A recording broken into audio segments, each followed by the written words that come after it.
Good afternoon, everyone. We'll go ahead and get started in a few minutes.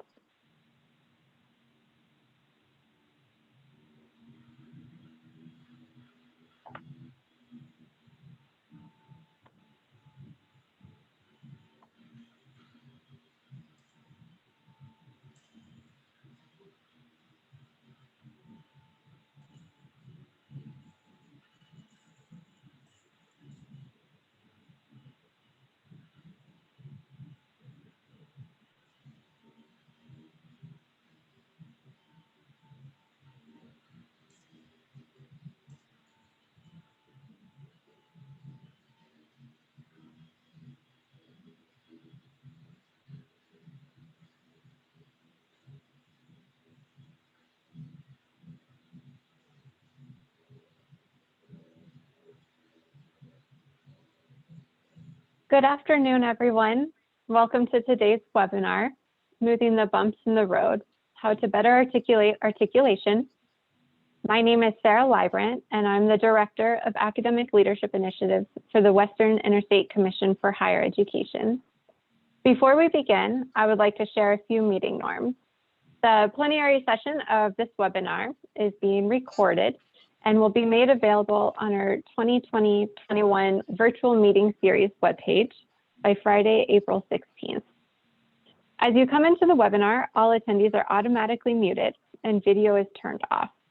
If you have questions throughout the webinar, please put them into the Q&A box and it will be brought to our speaker's attention.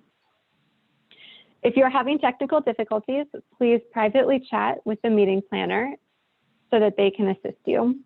And if you get dropped from the Zoom webinar for any reason, please rejoin with the same link you initially used at the start. Following this webinar, you will be asked to complete a short survey, and an email will be sent to all attendees with information on where to access that recording. I also want to recognize our sponsors, Civitas Learning, Academic Search, College Board, TIAA, Western Governors University, and New Mexico Military Institute, whose support is making this series possible. At this time, I would like to introduce Brittany Wickelman from TIAA, who will give some brief remarks. Thank you so much, Sarah. Hello, everyone. I'm Brittany Winkleman with TIAA, and thank you so much for your time today. I'm honored to have a few minutes to speak at the final session of the forum. I am a senior relationship manager in Seattle, Washington, and I have worked for TIAA for over 10 years in various roles. I'm proud to work for a company that has a continued mission of serving those that serve others. For over 100 years, TIAA has been focused on serving our higher education clients and helping them achieve their financial and retirement goals. 2020 was a very interesting year, to put it mildly. A global pandemic, the likes of which most of us have never experienced before, forced us all to change the ways we work, learn, connect, and engage with one another. And this may have had the most dramatic impact on how we educate our students. I have two sons in middle school and have witnessed firsthand the challenges not only the students, but the teachers and staff are facing as we navigate this new virtual learning environment. I've also been able to witness firsthand the amazing patience, creativity, and ingenuity of our educators to make the learning experience as seamless as possible for our students. So I want to really extend my gratitude to all of you. Your passion and your persistence to educate through any and all challenges is truly inspiring. At TIAA, our single purpose is your financial well-being. And the current buzzword out there in the industry is wellness. And, you know, we're buying into that. We do believe that financial well-being is more than just saving for your retirement.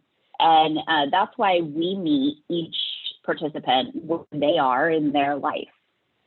Retirement may be top of mind for some of us, but for others, it could be how to pay back student loan debt, how to buy a new home, or how to save for a child's college tuition.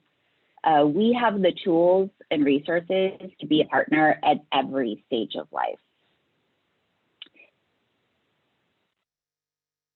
But I want you to know that we see you, we thank you, and we are truly here to support you for the next 100 years and beyond. So thank you so much for your time today, and I'll hand it back to Sarah.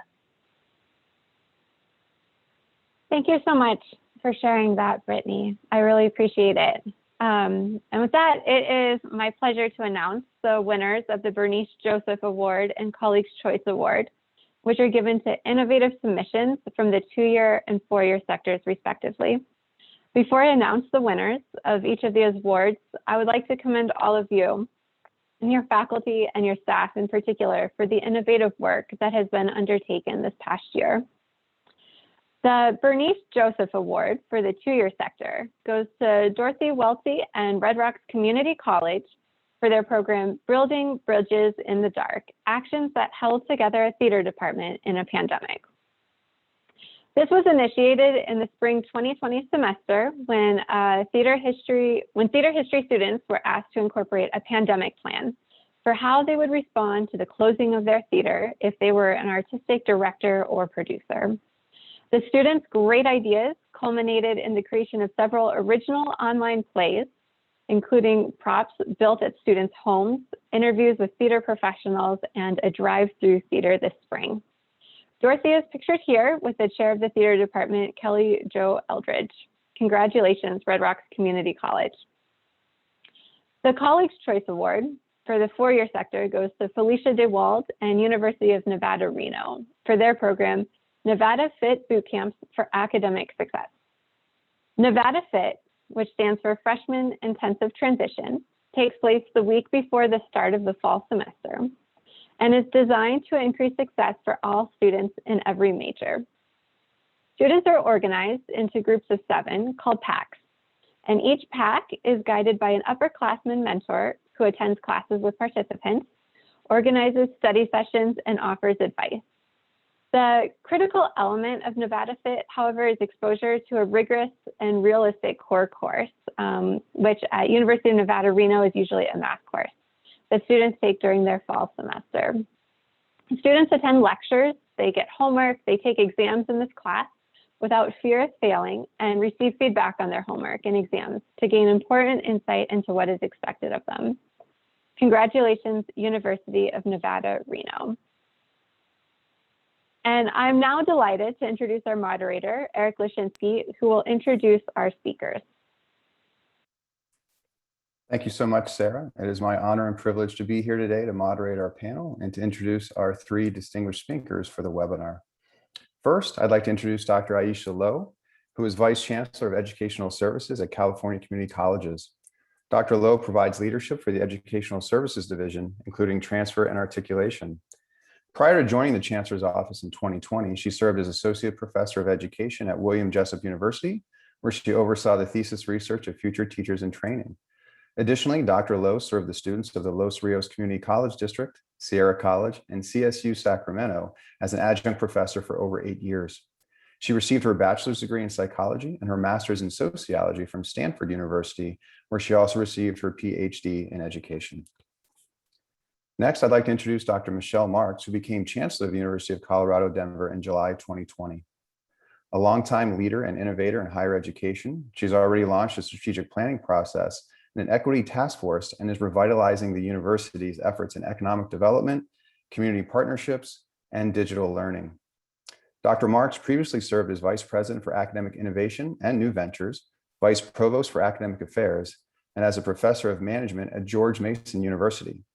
She holds a BS in psychology from James Madison University and an MA and PhD in industrial organizational psychology from George Mason University. And finally, I'd like to introduce Dr. Doug Shapiro, who is the Executive Director of the National Student Clearinghouse Research Center, which advances student access and success through data and insights from the nation's largest student-level longitudinal data set of college enrollment and degree information. The center publishes reports on enrollment, persistence, transfer, and completion, while also providing data and measurement services for schools and researchers. Dr. Shapiro has led the center for 10 years, prior to which he held positions as Director of Institutional Research at the New School and Vice President for Research and Policy at the Minnesota Private College Council. He holds an MA in Mathematics and a PhD in Education from the University of Michigan. Please join me in welcoming our three distinguished speakers, Aisha, Michelle, and Doug. To begin our presentation then, I would like to turn over to Dr. Shapiro, who will provide some national data on transfer. Dr. Shapiro. Well, thank you, Eric. And I want to thank you all for joining us today to talk about the effects of the pandemic on transfer behaviors. There's no question that the pandemic has affected student transfer patterns and behaviors, as well as enrollments generally for fall 2020. And we've seen this quite clearly through the enrollment data submitted to the clearinghouse by colleges. And at the Research Center, we've released a handful of reports based on those data to keep educators informed with the most up-to-date information. There's actually another report due to come out next week, in fact, that looks at what's happening in transfer during the current spring term. Although, unfortunately, I am not able to discuss that today. So I'm going to focus on just the fall results. And if you remember back to last April and May, painful as that is, there was a huge uncertainty, no way to predict really the impact of this crisis that's turned out to be beyond many of our worst fears. And yet there were nonetheless all kinds of predictions out there based on very few facts at all.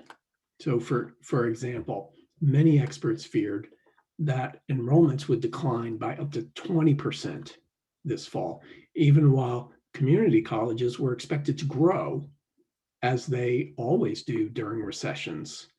In retrospect, it probably should have been hard to see how both of those could be true simultaneously.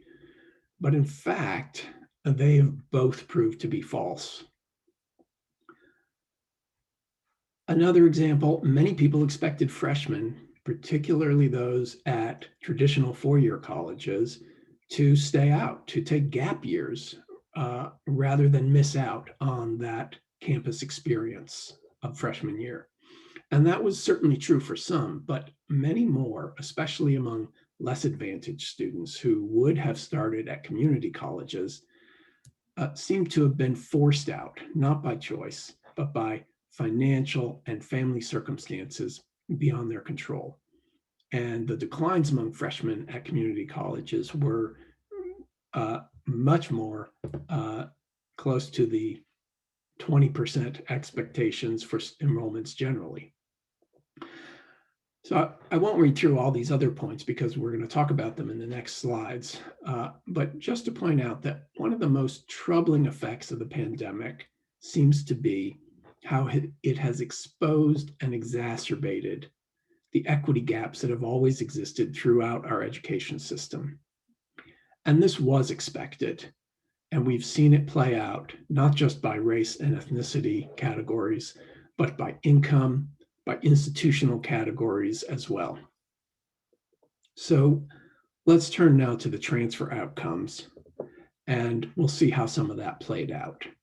There was a lot of concern, first of all, again, that the pandemic would disrupt student behaviors, not just by keeping freshmen out of college, but also by causing continuing students to switch schools unexpectedly due to changing finances, travel restrictions, online instruction, all kinds of challenges that would crop up for students. This is essentially reflecting a view of transfer as a sign of students in distress. On the other hand, as you know, transfer also plays a critically important role of providing more accessible pathways to bachelor's degrees, particularly for disadvantaged students. And many people, feared that the pandemic would constrain this avenue of opportunity. This is more reflective of the view of transfer as an enabler of student success. And what we found is that, first, the pandemic is actually causing fewer students to transfer overall, not more. 8% fewer than we saw in the previous year, 2019, fall of 2019. So many students what that means is that many students who would ordinarily have transferred this fall either stayed put, stopped out, or if they were already stopped out, they stayed out. That is, there were far fewer students than normal who returned from stop-outs this fall. And those students typically would have transferred as they returned. Virtually all students coming back from stop-outs do so at a different school from where they had last enrolled.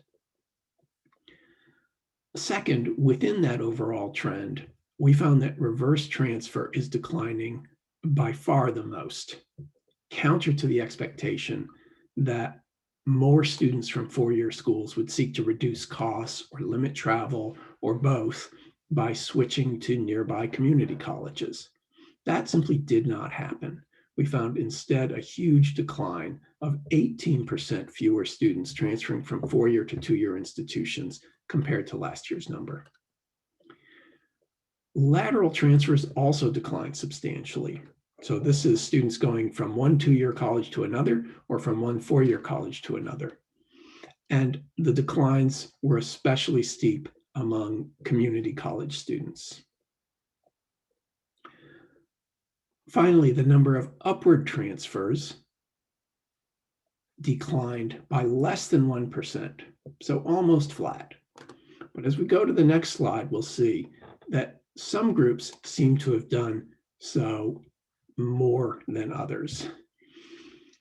First, almost all of the decline was actually among Black and Hispanic students who fell 2 to 3 times as steeply in terms of the number of students enrolled who had transferred from their last term of enrollment. 2 to 3 times as steeply declining among Blacks and Hispanics than compared to white students, while transfers among Asian American students actually jumped, particularly at private colleges.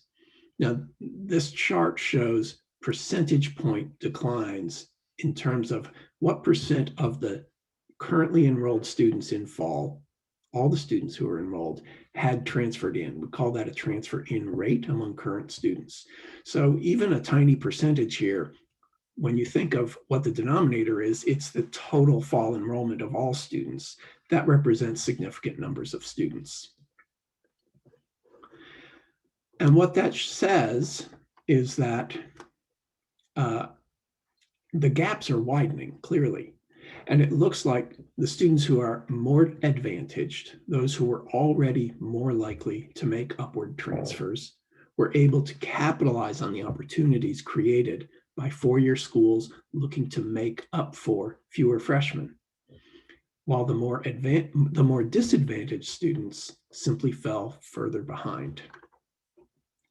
And you also see that when we looked at the state analysis.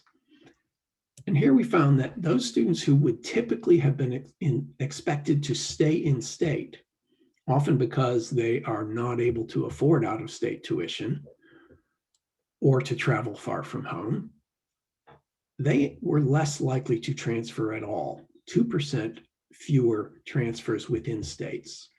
While the reverse was true for students crossing state lines.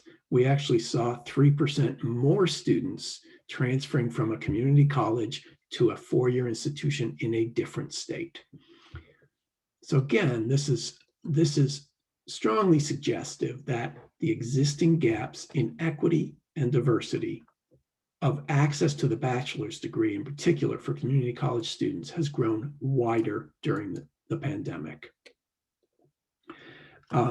And I'll stop there and look forward to your questions.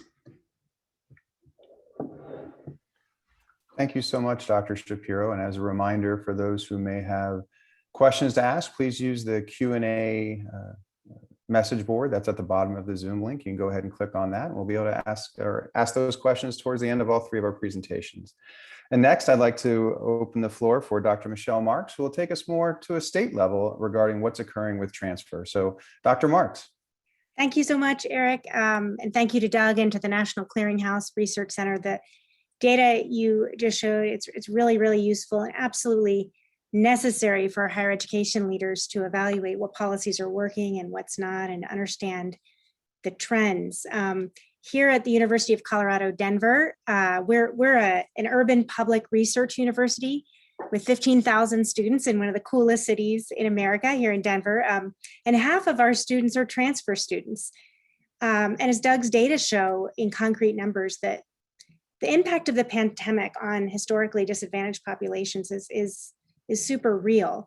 The decline in community college enrollment is particularly worrisome, as community colleges are often the access point for low-income students, students of color, and adult students. And it's not really that surprising that these groups are seeing the steepest declines in enrollment. I saw a recent survey by New America that gave some insight into the reasons for the decline, and there, as Doug mentioned, there are main ones: the health, obviously the pandemic, and also financial.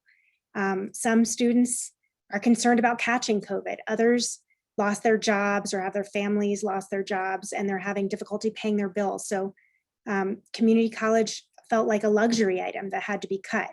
And those who did enroll in fall 2020 were the ones who said they were interested in pursuing a 4-year degree after community college. And in a bigger survey of 18,000 students last spring, both 2 and 4 year, 66% of students had experienced financial difficulties as a result of the pandemic. So this is very real. I think even beforehand, I mean, college was becoming unaffordable for many, even before the pandemic. But clearly the pandemic is exacerbating this problem, and it's especially hard for historically disadvantaged populations. Community colleges were created to expand access to higher education. And though the vast majority of the nation's community college students, and 80% by some estimates, use it, intend to have it as a pathway to a bachelor's degree, with their goal being getting that bachelor's degree, again, from data from the National Student Clearinghouse, show that only 14% of them graduate with a bachelor's degree within 6 years. Again, that was pre-pandemic, and we have to do better. And even for those switching from one 4-year institution to another 4-year institution, it's often unclear what credits will transfer. By some counts, 22 to 43% of earned credit doesn't transfer. And even if when it doesn't always transfer productively to the major, which leaves students frustrated. They waste time, they waste money, and no wonder so many give up.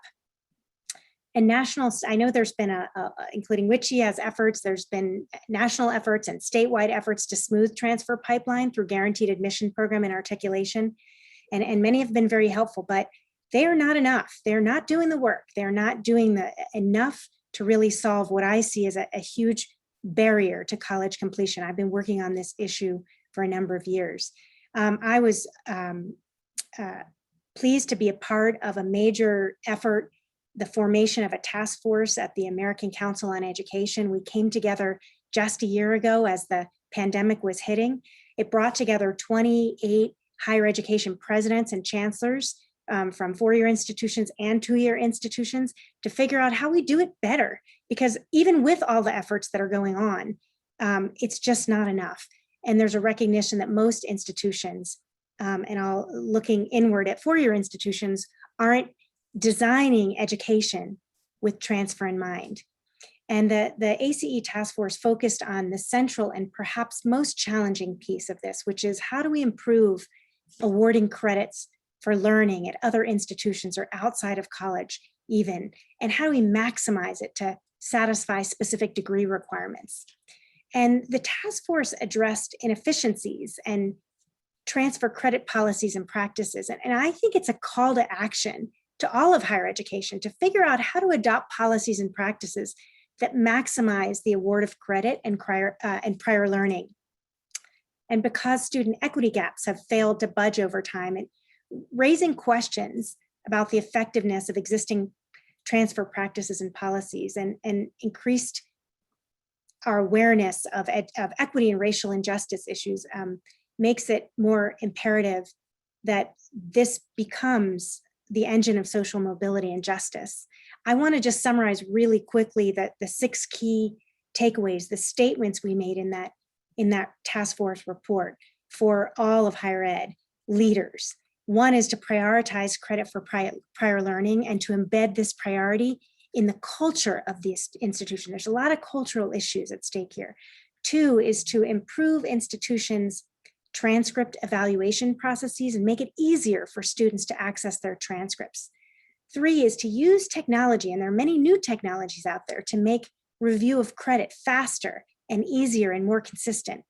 And 4 is to make clear upfront what credits will transfer and how they apply to a degree pathway.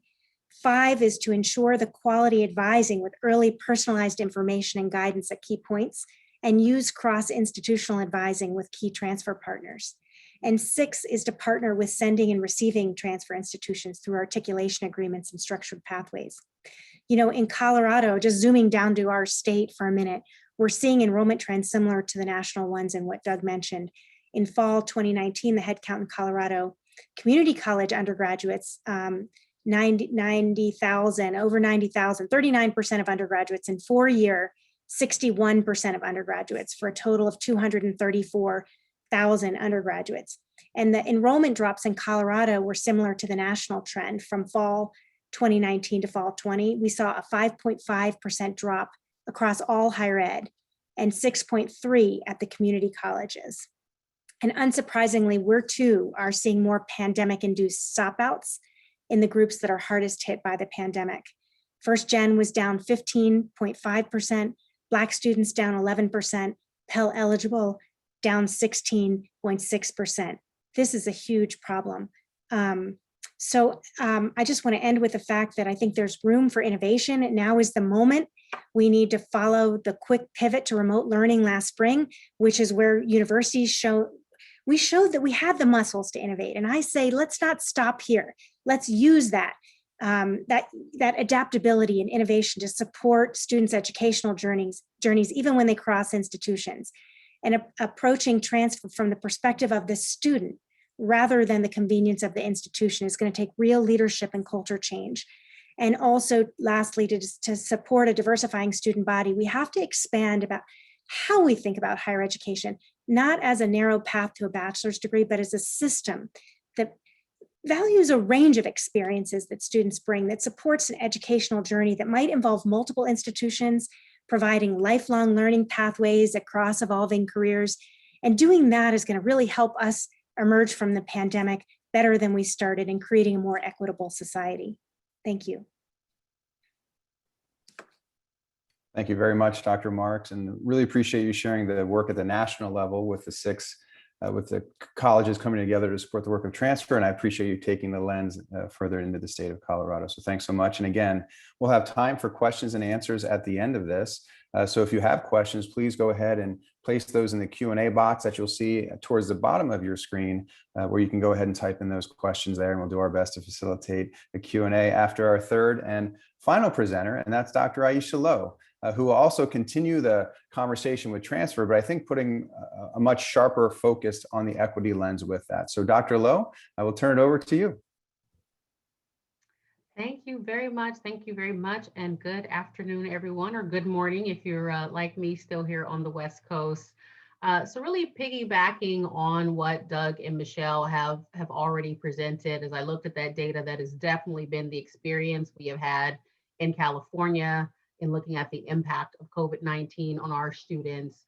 So I'm going to dig a little deeper into the specifics of our context here in California.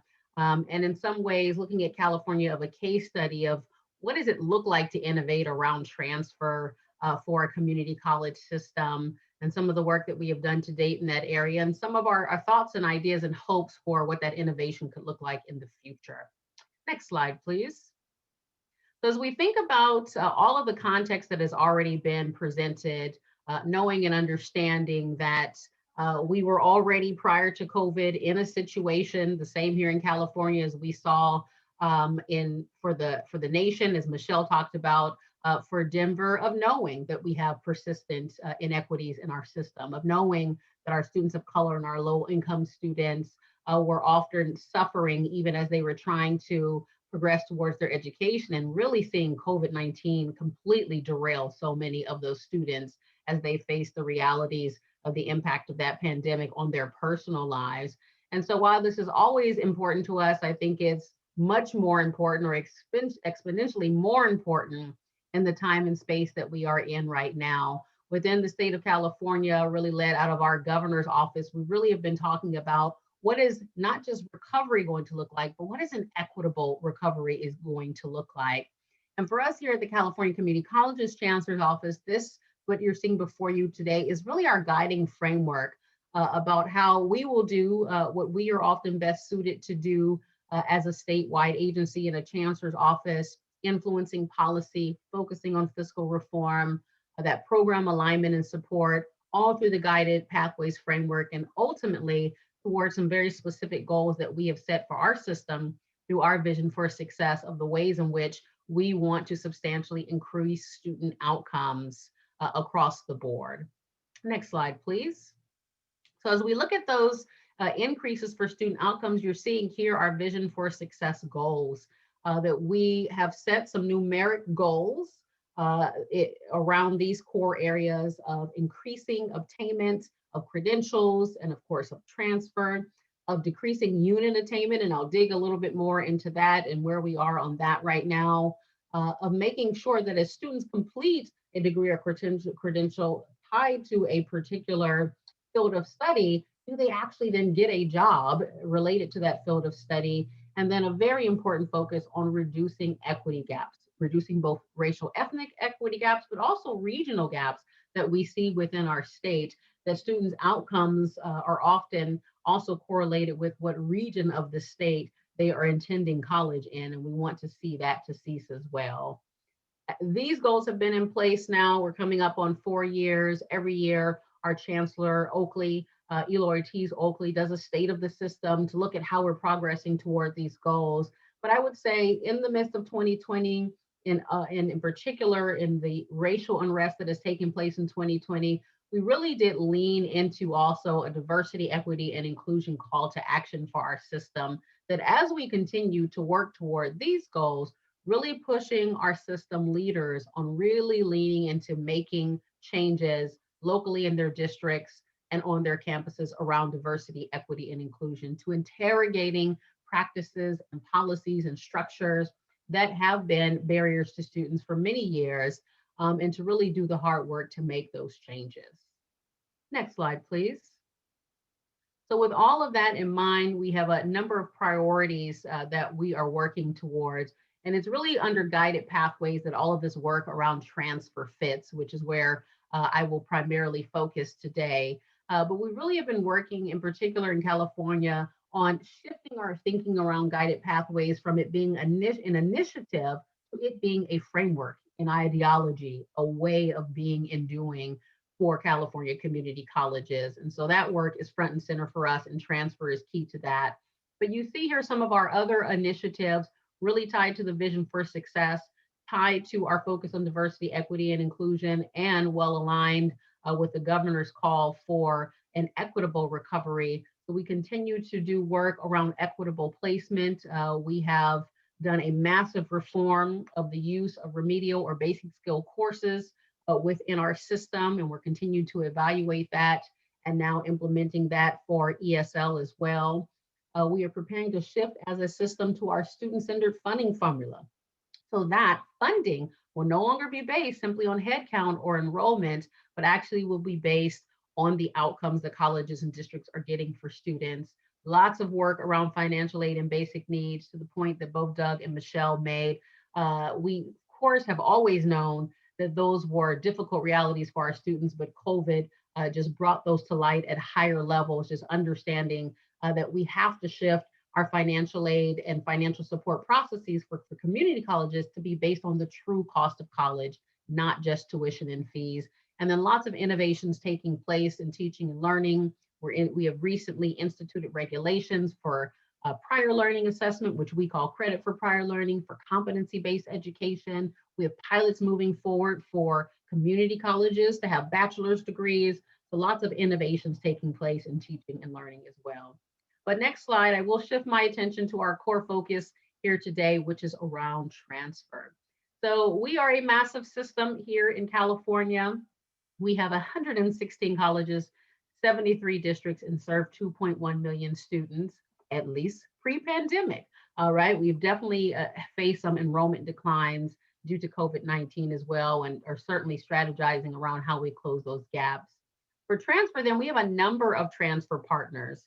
We have two core partners that are also a part of our public system of higher education, CSU, the California State University System, and UC for the University of California. But we also have partnerships with other independent colleges in our state, represented here by the AICCU.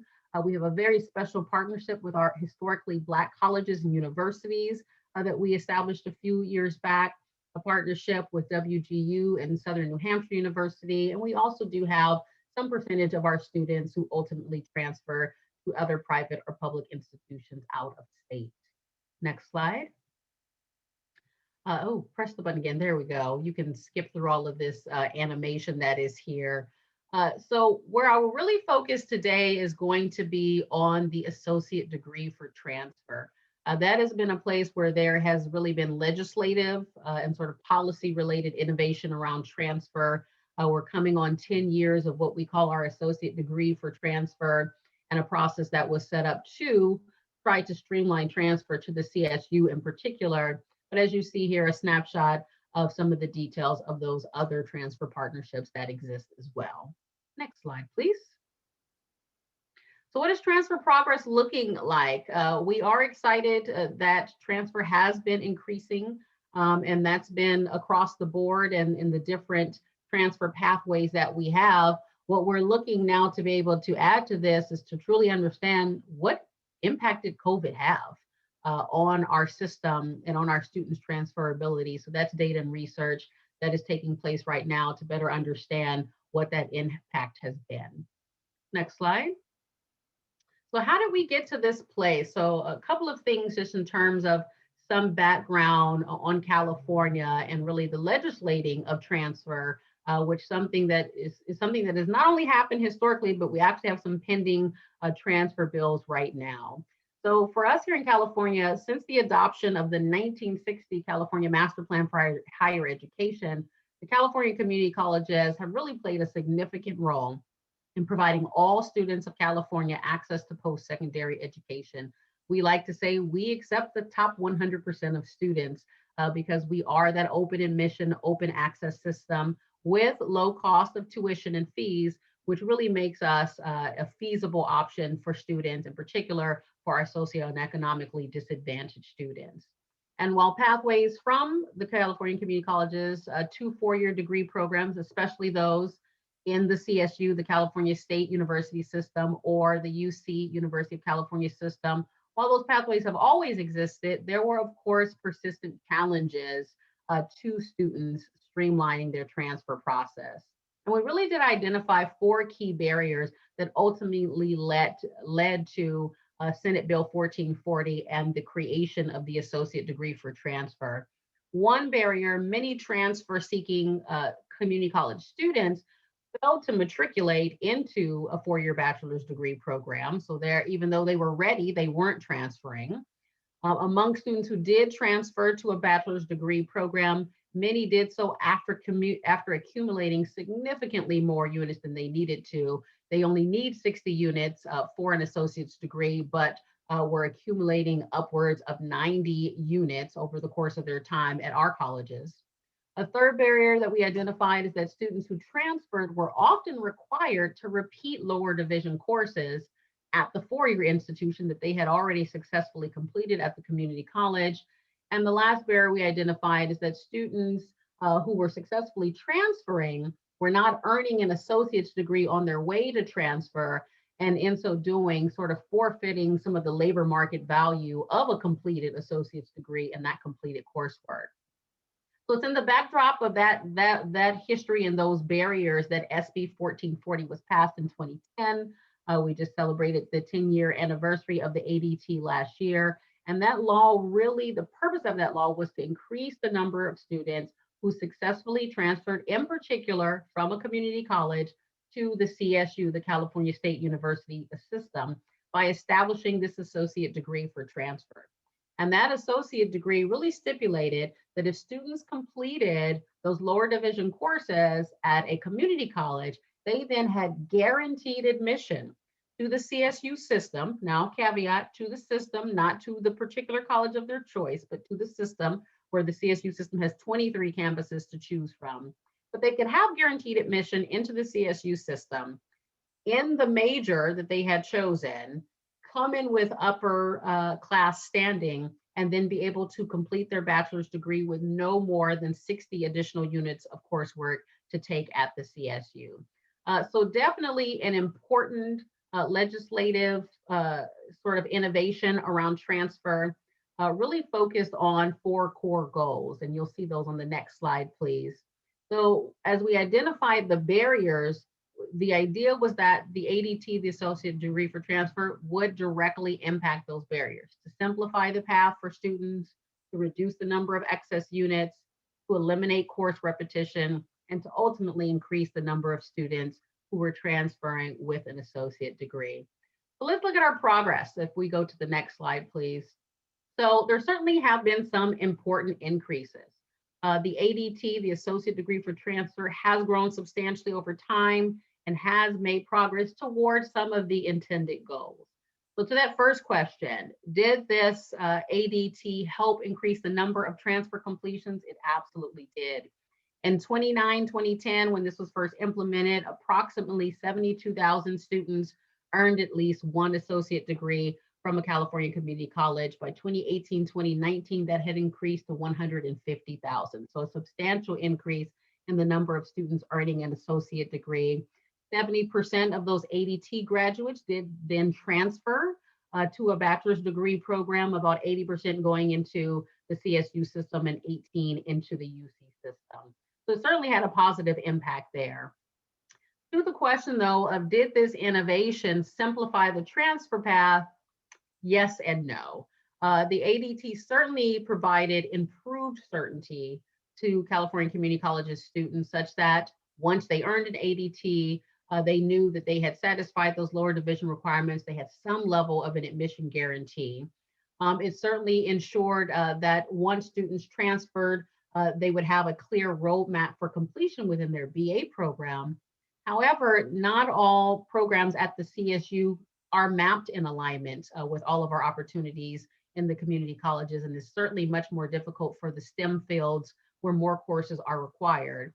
And then when you couple this with our UC transfer pathways, which is separate and distinct, we have a little less authority over the University of California system here in California. What we see is that community college students who were seeking transfer, even though we have the ADT, they still had to manage a very highly complex system of figuring out which courses actually apply to which programs, to which systems, to which four-year institutions. So while there's been progress, there's certainly a lot more work to be done. And we also often think about this in contrast to students who are entering those very same systems for high school, where the requirements are very clear and they're pretty standardized across K-12. But our community college students have to face a very complicated process. And unfortunately, many of them, we fear, get lost in that process. Next slide, please.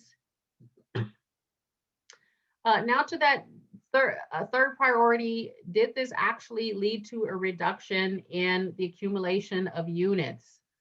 We would say partially. System-wide, there has been a reduction in unit accumulation across all associate degree completers. For those who complete an ADT, they're taking approximately 4.5 fewer units, but overall, we see that we have not yet made the progress we would like to make on lessening the unit accumulation. So that's again where we're really leaning into guided pathways to help to close that gap and resolve that problem. And then lastly here, a question of, did this change, did the SB 1440 and the ADT, did it eliminate course repetition once students do transfer? This is one where we can't quite answer the question. We don't hold the data to assess that. That data rests with our four-year partners. So we're certainly working now on data sharing agreements so that we can have that information and better understand what's happening after our students transfer onto our four-year partners. Next slide, please. So what we see here then in the innovations that have taken place in our state around transfer are some persistent challenges. The ADT, while we think that was definitely an innovative policy that took place in this state, is a part of a larger transfer movement and process that still has a number of issues that need to be resolved. Unit accumulation is still high. We are also seeing that not all students that are eligible to transfer are actually doing so. So that's another research project on our list that we want to dig into, is why are students ready and eligible to transfer, but they aren't finishing out the process. That includes ADT completers who finish an ADT but don't transfer. And of course, a strong eye to those equity gaps. While we see increases in our numbers, when we then disaggregate that by student race and ethnicity, we don't see those same increases, in particular for our African American students. So that is a strong focus for us as well right now. So next slide, closing this out. So as we think about where we have been as a state on innovating around transfer and then looking to the future, and in particular, the role that transfer plays and the role that community colleges play in this equitable state recovery, a number of things are under consideration. We do have a dual admission process that is on the table, really thinking about how can we more tightly couple for students, not that you'll get access to the CSU system, but that you actually, at the beginning of your time at a community college, will be dual admitted to the CSU of your choice. And as a community college, you can already access that campus. You can already access counseling on that campus and the resources on that campus to, again, try to streamline the transfer process. We do have some pending legislation around common course numbering. Right now, it's focused just on our system and the idea that can we get all of our 73 districts and 116 colleges onto a common course numbering. So that is being thought through. Really thinking through something we already have in place now with our CSU partners, this CID as we call it, which is a system to system course numbering. That is in place. We've been building it over the past 10 years. Our academic senate has really been leading on that, but wanting to strengthen that. Also looking at the potential of what role could our college virtual campus play in expanding transfer capacity. We have a virtual California community college campus that has been established. That really is sort of like a statewide shared consortium where one college can provide the course within this virtual campus, but a student at another college could take that course through this online platform. So really thinking about how do we utilize that as an innovation for transfer. And then of course, really digging into some of those persistent challenges, needing to examine transfer criteria and processes, and figure out how do we further streamline this process. As much progress as we have made, I mean, the truth is, we are, as the leaders of the system, as we dig into some of the technological systems and guides that we have for students, it is confusing and it's not clear. And we have to clean that up so that this process is streamlined for students, and really trying to get to more of a warm handoff between systems and campuses.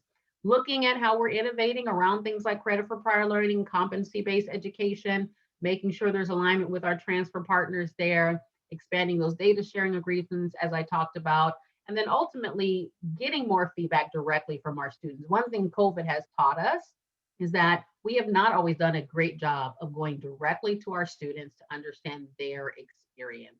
So that's going to be important for us in general, and certainly important for us in transfer specifically as well. And I will end my comments there. Thank you. Thank you so much, Dr. Lowe. Really appreciate the explanation of what's occurring in California and the work to support transfer.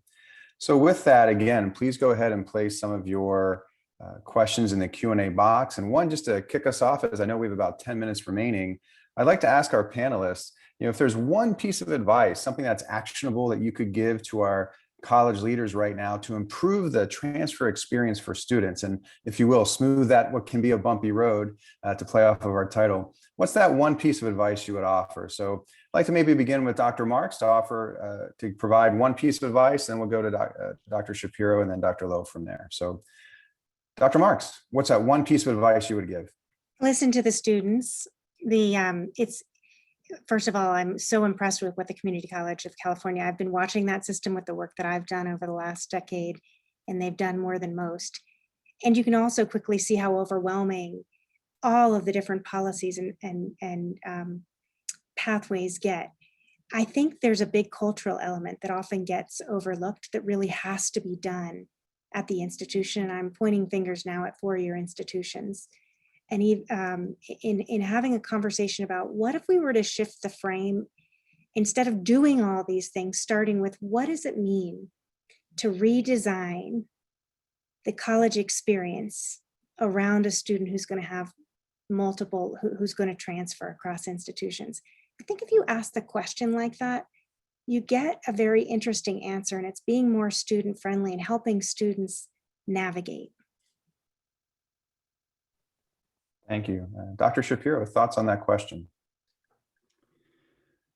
Well, I think that's exactly right. And I think I would go even further to say that the most important thing is for institutions, both 2-year and 4-year, to really double down on their efforts to reach out proactively to students and make sure that they have the information and the guidance and the advice and the understanding of the transfer process and requirements that is so much harder to obtain. I think when I think of students who are spending this year online, for example, without that opportunity to to talk with faculty members face to face, or with counselors face to face, or even other students, and learn from each other,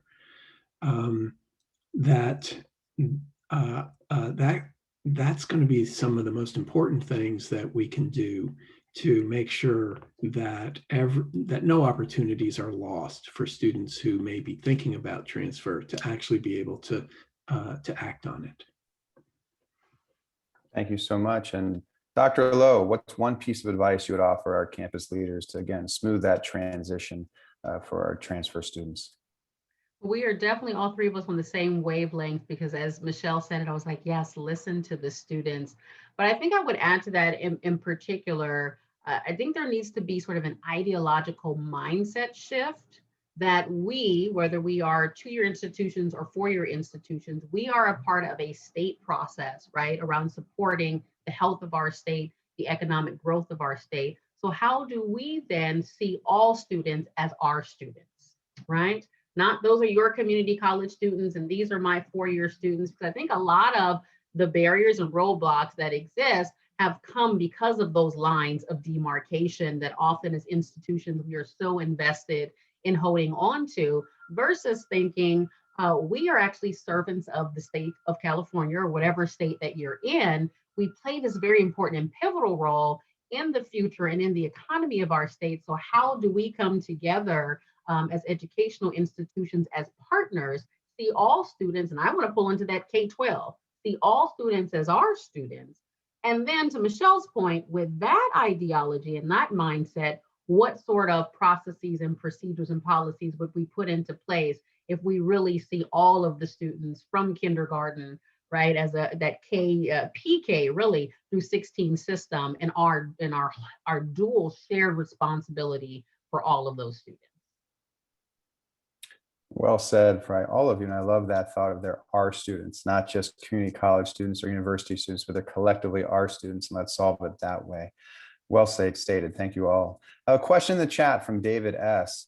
How do you support the students who want to transfer into a bachelor's degree program, but oftentimes the available associate degree program may not align with the bachelor's degree program? He articulates that we have problems making seamless transfers for engineering and music as examples from the community college that don't offer necessarily the suite of courses that allow these students to transfer without then having to take discipline-specific lower division courses. So this question is open to any of you, but how do you support those students who are in a program at a community college, but yet it doesn't quite align as well as we like, and the student then may have to then take additional courses? So I'd open that up to any of the three panelists. I know that question was for Aisha. I'm going to give it a shot because I think the 4-year institute, this is a hard question. The work that I've done at my previous institution at George Mason University with Northern Virginia community college, one of the largest community colleges in the country, is we had to get faculty. We had that exact issue, and this is a common problem.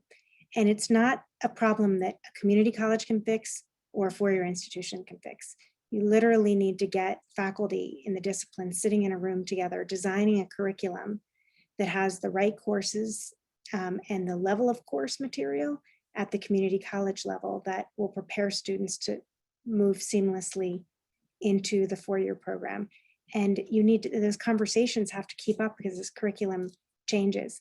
This is an enormously time-consuming work, and I have a question about how we can scale this, but quite frankly, a lot of the critique I have about the state and even the multi-state passport, the systems, is that they really can't wrestle with these, but this is at the core of the issue. And I've done the work, it's hard work, it's important work, and we have to ask the question of how do we make this scalable work? I'll just second what Michelle just said. This is exactly what happens in our ADT process, right? Disciplined faculty sitting down to do the work. Now, it has not been perfect by any way, shape, or form, and there's certainly sometimes contentions that rise and getting faculty to put in the time, but it's that one-to-one collaboration that has been necessary for us to establish these ADTs. What Aisha said, I want to remember the word that you said. You said you want to take this, having a pathway mentality, go from being an initiative to a, what was the word you used, Aisha? Really a framework, an ideology, and a ways of being and doing. I mean, I want to take that back to my institution and my state. I love that frame. If we all were to think like that, it really changes the frame of how you come at these challenges. It's definitely a paradigm shift for an organization. And so that's a great way of phrasing that. Related to the ADT program, and Aisha, this question is probably a little more geared to yourself. How does guaranteed admission in the system differ from admission at a particular four-year school? So I guess the question is, if students get into a school, but do they not necessarily get into the one they had hoped for? Is that something that occurs, or how is that accounted for? It does occur, and it's part of what doesn't work, right? So when I talked about that, one of the things that is on the table and being considered right now in our state is dual admission, which would sort of clear up a confusion that can really be created for students, because naturally as a student, you are thinking as you are working your way through an ADT and its requirements that more often than not, you're thinking you're going to go to your local CSU, and that's not currently what the ADT guarantees. It guarantees admissions to the system. But again, even as Doug and Michelle talked about, for community colleges, we are typically serving our most disenfranchised community members. We are serving our low-income community members. And so it is less realistic often for our community college students that I complete my ADT, I've gotten into San Francisco State, but I live in San Bernardino. That's not feasible. And so the dual admission proposal is really trying to tighten that up and close, in a sense, that loophole that the admission would actually be to the local CSU of that community college's student's choice. Right now, it's just a guaranteed admission to one of the 23 campuses that are across the state. Thank you so much for providing that clarification. So that will wrap up our Q&A, as I know we're just about out of time. And I want to thank Aisha and Michelle and Doug for this presentation, for their time and effort to prepare and share their talents and expertise with us. I want to thank everyone for attending. I'd also like to recognize and thank our sponsors once again: Civitas Learning, Academic Search, College Board, TIAA, Western Governors University, and NMMI. And with that, I'd like to turn over once again to Sarah for some closing remarks. Thank you so much, Eric and Michelle and Aisha and Doug. This is such a wonderful presentation, and I learned so much, and I know everyone else listening and participating did as well. As I mentioned at the beginning, we'll be sending out a follow-up email with a link to the recording of this webinar, as well as a survey link, and would appreciate you to take the time to fill that out. In this virtual environment, we're always looking to improve our webinars. But thank you again so much to our panelists and to our moderator and everyone attending for your time. Thank you. Thanks for having me. Thank you, everyone.